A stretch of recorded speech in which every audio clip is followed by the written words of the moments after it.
오늘은 우리가 다 아는 바 성탄절 예배입니다. 이번 주간은 성탄 주간이기도 하고요. 또 성탄절 예배하면은 우리가 전에는 그래도 성탄절 전야 그런 행사로 연극도 하고 또 가족 간 이렇게 찬송 대회도 열고 또 우리가 늦게까지 모여서 또 음식도 나누고 교제도 나눴던 그런 시절도 있었습니다. 그러나 지금은 코로나 사태 이후로 참 그런 행사들이 점점 사라지는 데 대해서는 상당히 저 개인적으로 뿐만 아니라 여러분 스스로도 많은 아쉽다 그런 생각이 들기도 할 겁니다. 그렇지만 분명한 것은 예수님께서 이 땅에 오셨다는 겁니다. 오셔서 우리의 죄의 문제를 해결해 주시고 또 오셔서 우리 죄의 문제뿐만 아니라 인생의 모든 전반적인 문제를 해결해 주셨다는 사실에 대해서는 얼마나 우리가 감사하고 감사한지 우리가 100번, 1000번 주님의 탄생하심을 우리가 축하를 드려도 부족함이 많다라는 것을 우리가 생각해 볼 수가 있어요. 자, 오늘 이 본문 말씀의 제목이죠. 그분이 오심. 그분께서 지금으로부터 2000년 전에 아기 예수님으로 이 땅에 유대 땅 아주 작은 고을 베들레헴에서 탄생을 하셨습니다. 베들레헴이라는 헬라적 원어는 무슨 뜻을 가지고 있는가 하면 떡집, 지금으로 말하면 떡집이에요. 떡집. 우리 주님께서는 친히 몸을 자신의 떡으로, 빵으로 비유를 하셨잖아요. 그래서 내 살, 빵, 떡, 내 살을 먹고 내 피를 마시는 자에게는 영생을 주신다. 새 생명을 그렇게 주신다라는 약속을 하고 계십니다. 그분이 이 땅에 오시면 온 인류의 아주 가장 큰 축복입니다. 우리는 늘 축복의 메시지를 많이 듣죠. 그렇죠? 아주 축복의 말씀에 아주 익숙해져 있어요. 누구든지 이 축복의 메시지는 좋아하지만 저주의 메시지는 좋아하지 않잖아요. 그렇죠? 누구든지 나를 축복해주고 내가 어떤 다른 사람을 축복해줄 수 있다는 것은 우리 그리스도인들의 특권입니다. 세상 사람들이 축복해주는 건 세상적인 의미에서 끝나지만 우리 그리스도인들이 축복해주는 이 축복은 하늘의 보좌와 하나님 나라와 연결이 되어 있는 거예요. 이만큼 우리 그리스도인들이 말하는 이 일컫는 축복이라는 것은 썩지 않는 것들, 세상이 감히 줄 수 없는 것들을 제공해 주는 것이 그런 하나님의 축복이다. 그런 의미에서 주님께서 이 땅에 오셨다는 것은요, 온 인류의 가장 큰 축복이라는 것을 우리는 알게 되는 거죠. 그때를 고대하던 주님께서 유대 땅 베들레헴 아주 작은 고을에서 선지자의 예언대로 이 땅에 오신 거죠. 오늘 스가랴서 6장 12절에도 바로 그런 말씀이에요. 오늘 본문 말씀 스가랴 6장 12절의 말씀에도 이 선지자는 장차 예수 그리스도께서 아기 예수님으로 이 땅에 오실 것이다. 한 싹이라고 했죠. 개역 한글판에 보니까 한 순이 나겠다. 순이나 싹이나 같은 어원이라고 말씀드릴 수가 있겠죠. 그분이 이 땅에 오신다라는 말씀을 주고 있죠. 보라, 싹이라 이름하는 사람이 자기 곳에서 돋아나서 여호와의 전을 건축하리라. 이 비유의 말씀은 물론 스룹바벨을 얘기하지만은 더 큰 비유적인 예표적인 말씀은 예수 그리스도, 아기 예수님의 탄생을 그렇게 노래하고 있다라고 말씀드릴 수가 있는 겁니다. 그래서 온 세상 모든 무리들은 그분의 오심을 진심으로 축하를 하는 날이 바로 오늘입니다.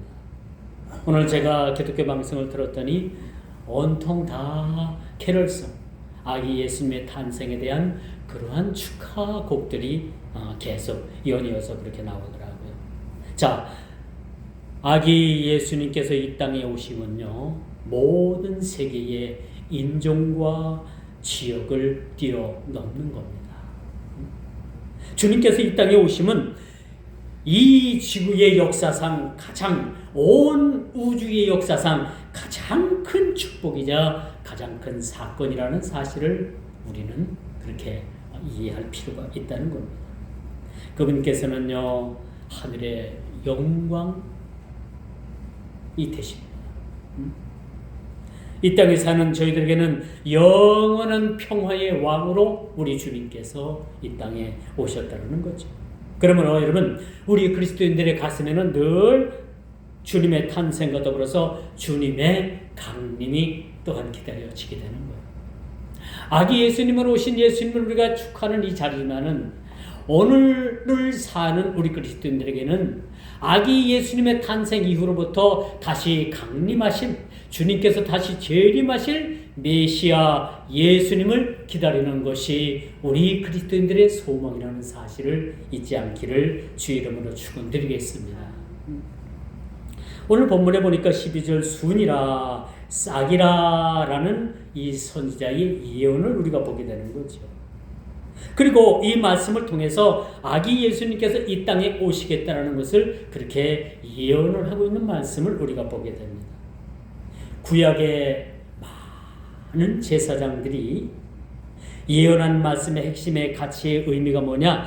메시아 예수 그리스도를 통해서 이 땅에 아기 예수님으로 오시는 그 예수님을 통해서 온 인류의 평화가 그렇게 내려지게 되고 하늘에는 영광이 있게 된다는 사실을 그렇게 표현해주고 있다는 것을 보게 되는 겁니다.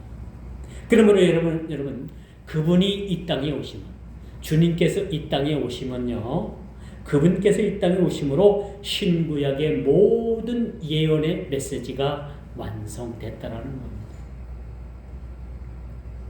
이 신구약 성경이 마침 그렇게 완성이 되기 이전까지는 선지자들을 통해 가지고 끊임없이 하나님께서는 우리 인생들에게 필요한 말씀을 선지자의 입을 통해서 말씀해 주셨다는 겁니다.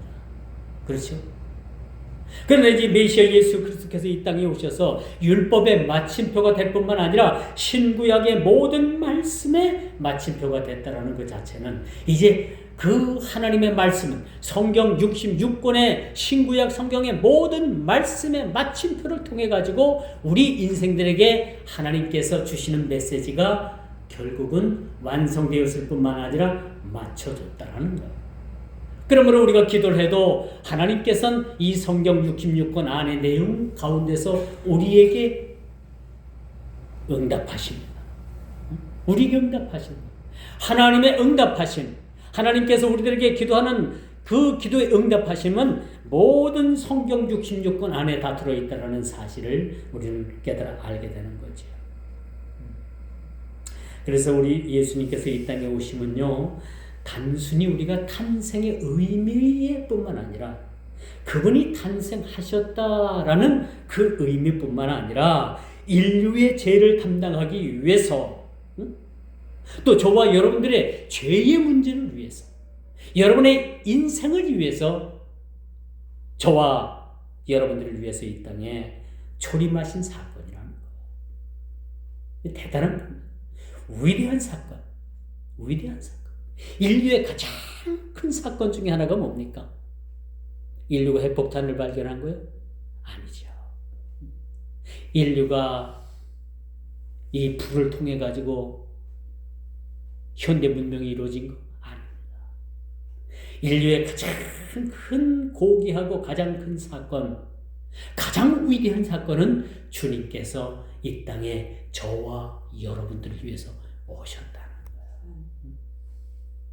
이게 우리 가슴 속에 늘 감동으로 이것이 살아 있어야 되는 거예요. 미가서 5장 2절 보니까 베들레헴 에브라다야 너는 유다 족속 중에 작을지라도 이스라엘을 다스릴 자가 내게서 내게로 나올 것이라. 그의 근본은 상고의 영원에 있느니라. 그렇게 말씀해 주고 있습니다. 이스라엘을 온전하게 다스릴 자 참된 왕 메시아 예수 그리스도를 오심을 예고하는 말씀의 예표라는 사실입니다. 이것은 우리 예수님께서 이 땅에 오신 것은 하나님의 구원 계획 가운데 메시아를 통해서 최종적으로 이루어진다는 사실을 우리는 알게 되는 거죠. 메시아 예수 그리스도께서 이 땅에 오셨다는 것은 단지 우리가 성탄절 예배를 드리고 우리가 교제를 나누고 찬양 찬송을 드리고 이런 의미에서뿐만 아니라 하나님께서는 만세전부터 타락한 인생, 죽을 수밖에 없는 인생, 영원히 지옥의 나락에 떨어져야 될 수밖에 없는 그 인생에 그들을 불쌍히 여기시고 저와 여러분들을 불쌍히 여기셔서 하나님께서는 구원 계획을 세우셨는데 그것은 바로 독생하신 예수 그리스도를 이 땅에 보내주시는 것이었습니다. 이것이 메시아의 탄생이고 이 성탄절의 의미라는 사실을 우리는 알게 되는 거죠.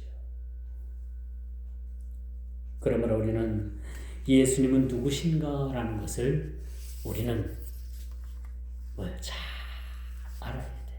익히 알아야 돼. 힘을 써서 알아가야 돼요. 예수님은 누구신가? 우는 자의 위로와 눈먼 자의 보게 하심이죠. 그렇죠? 우리 모든 인생의 책임자 되십니다. 우리 인생을 우리가 살아가는 것 같지만 최종적으로 우리 인생은 주님께서 책임지시는 거예요. 주님께서는 교회의 머리가 되십니다. 우리는 그의 지체들입니다. 날마다 교회는 이런 의미에서 든든히 서가게 되는 거예요. 주님 오신 이후에 그렇죠? 이 신약교회가 태동을 하게 됩니다. 시작을 하게 됩니다. 그리고 주님께서는 교회의 머리가 되심으로 날마다 모든 교회들은 든든히 서가게 됩니다. 작은 교회는 작은 교회대로 그 의미를 가지고 든든히 서가게 되는 거고 큰 교회는 작은 교회가 할 수 없는 큰 일들을 도모하면서 그렇게 든든히 서가게 되는 겁니다.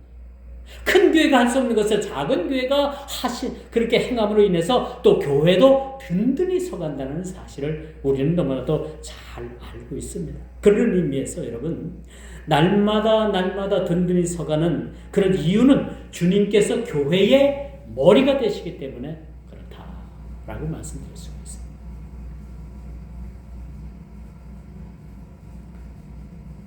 많은 사람들이 그런 얘기를 해요. 오늘날 교회의 숫자가 너무 많다라는 이야기를 합니다.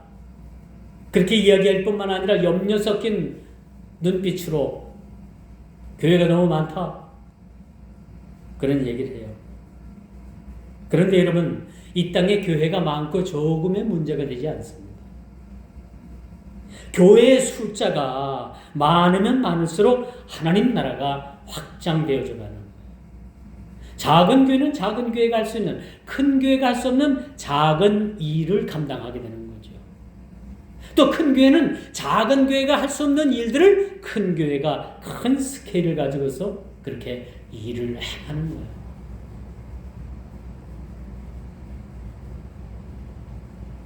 그러므로 이를 통해서 주님 나라가 더욱더 가속화되고 확장되어져 간다는 겁니다.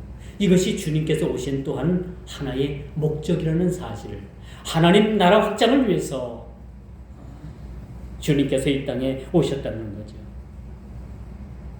그런데 여러분 아이러니하게도 여러분 아직도 유대인들은 메시아를 기다리고 있어요. 2000년 전에 오신 메시아 예수 그리스도를 그들은 아직도 눈이 감겨서 보이지 않습니다. 그들은 오신 메시아 예수 그리스도를 십자가에 못 박아 죽였잖아요. 그렇죠?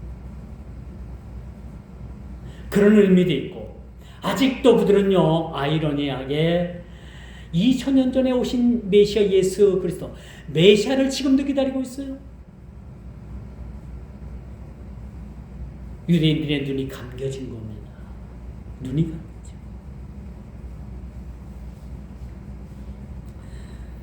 그러면 이제 마지막 그분의 오심은, 그분의 오심은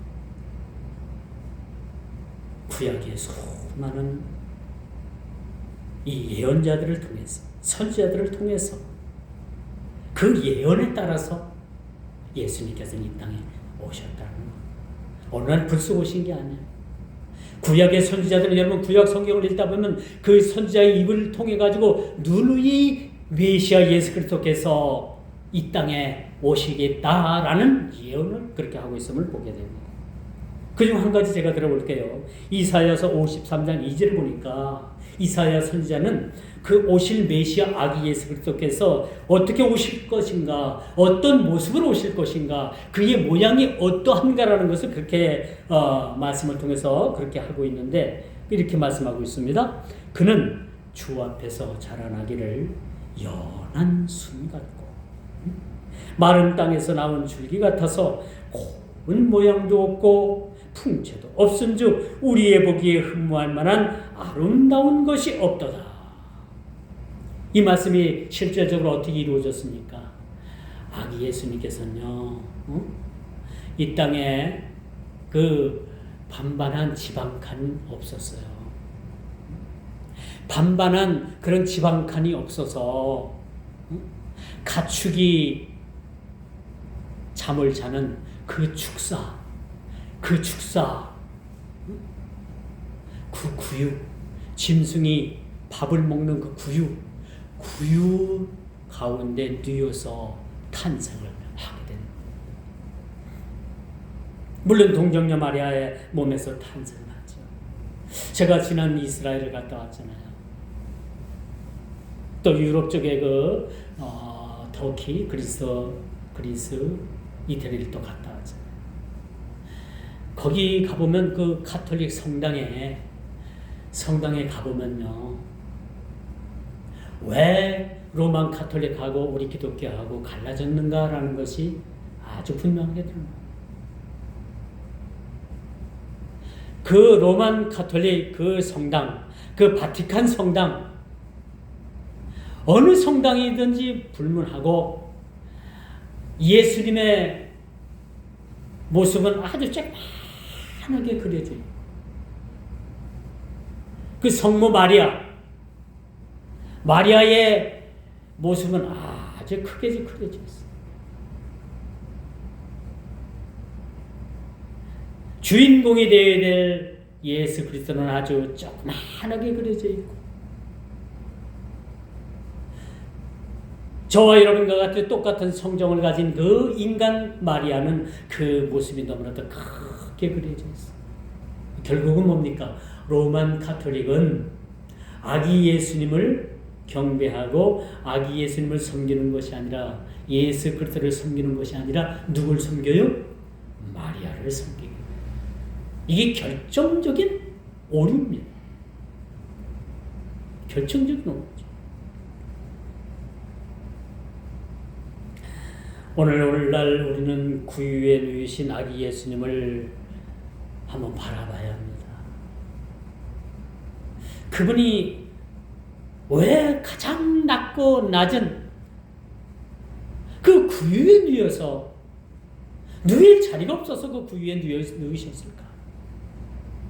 그분은 우리 인간 세상에 가장 낮고 낮은 그 가장 취약한, 주님 아니면 안 될 그런 가장 나약한 그 인생들을 섬기기 위해서 이렇게 가장 낮은 자리까지 내려오셨다는 것. 더 정확히는 하늘의 왕이신 예수 그리스도께서 그 하늘의 왕관을 벗어 놓으시고 이 땅에 가장 낮고 낮은, 자기를 비워서 가장 낮고 낮은 종의 모습으로 이 땅에 오셨는데 그 모습이 구유에 누이셨던 그런 모습입니다. 가장 낮은 자세로 그렇게 섬기는 거예요. 어느 날 예수님께서 제자들을 다 불러놓으시고 양동이의 대야에 물을 떠다가 치니 제자들의 발을 씻겨주셨습니다. 그러니까 그중 어느 제자는 안 됩니다. 어떻게 주님이 내 발을 씻겨줍니까? 그러니까 주님께서는 내 섬김을 받으라. 내가 이렇게 행한 것 같이 너희도 서로 섬겨야 됩니다. 높은 자가 낮은 자를 섬기는 것이 여러분 이것이 기독교입니다. 어떻게 높은 자가 낮은 자를 섬길 수 있을까? 그러나 이거 기독교는 가능한 거예요. 교회는 가능한 거예요. 우리 유기적 사상을 보면 어른들을 공경하고 아랫사람이 윗사람을 공경하는 거지만 이것이 유교 사상이에요. 그러나 우리 기독교 사상은 뭐예요? 높은 자가 낮은 자를 섬기는 거예요. 오늘날 왜 정치판이 이렇게 시끄러운 줄 압니까? 정치 일꾼들로 종들로 뽑아놨더니 자기들이 상전노릇 하는 거예요. 국민을 개돼지로 알아요. 그러니까 정치판이 한마디로 말해서 X판이 되는 거예요.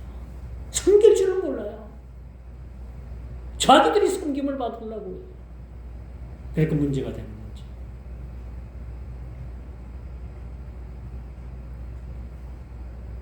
여러분 누구나 보기에도 이 주님의 초림, 아기 예수님으로 이 땅에 오신 모습은 참 보잘것없고 보잘것없었습니다. 가슴 아프죠. 어떻게 왕이신 하나님께서, 왕이신 당신께서 인간의 몸을 가지시고 이 땅에 오셔서 가장 낮고 낮은 그 비하의 상태로 그렇게 탄생을 하셨습니다. 요즘 저는 참 화가 나는 일이 있어요. 요즘 강아지들을 보면 좀 화가 나요. 야, 이게 세상이 어떻게 됐나 보려냐. 강아지들이 여러분 얼마나 요즘 대우받고 사는지 압니까? 강아지 유모차에 실려서 다니는가 하면. 심지어는 어떤 사람은 그 강아지를 업고 다니더라고요. 전 서글픈 생각이 듭니다. 하찮은 짐승, 그 짐승도 이렇게 대우를 받고 사는데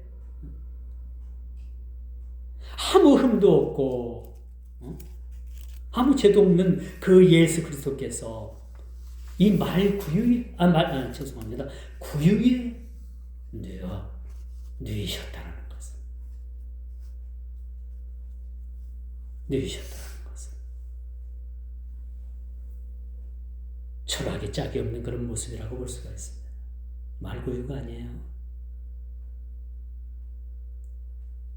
낙이나 거기 낙타나 당나귀나 그런 구유였겠죠. 이 성경은 그냥 구유라고만.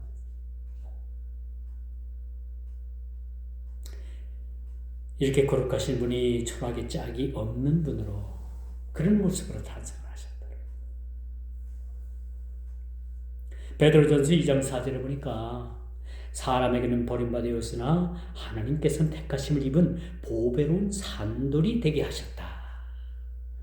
그러니까 우리 주님께서는 보배로운 산돌입니다. 이 돌에 부딪히는 자마다 다 깨지는 거죠.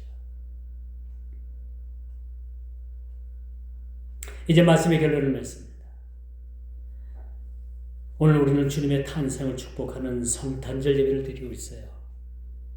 주님 오신 날을 기념하는 성탄절 예배를, 저는 해마다 이 성탄절을 지내면서 그런 생각을 해요.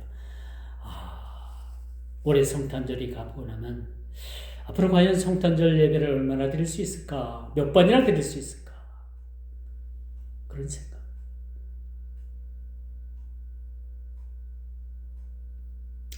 어제 오전에 늘사랑의 교회 원로 목사님이신 박한웅 목사님이 전화가 왔어요. 나를 좀 만나고 싶대요. 목사님 왜 그러셔요? 그랬더니 뭘 좀 전해주고 싶은 게 있대요.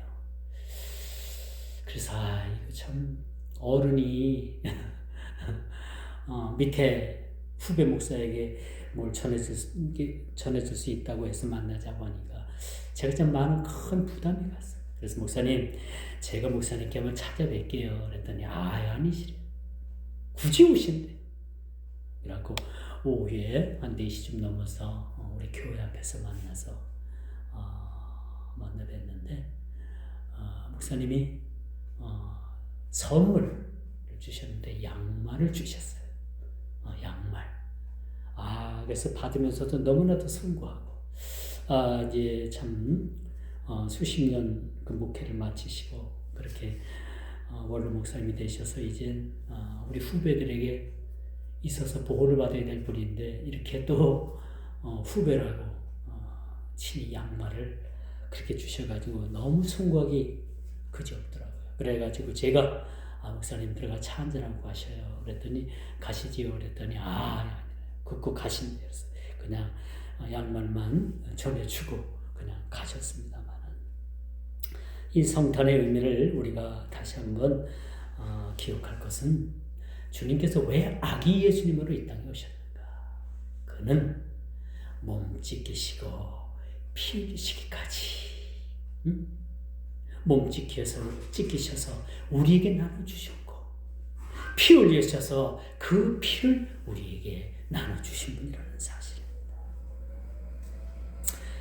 그래서 저는 그렇게 생각을 해요. 이제 얼마나 더 주님 탄생의 예배를 드릴 수 있을까? 얼마나 더 주님의 성탄절 예배를 드릴 수 있을까 생각을 하면서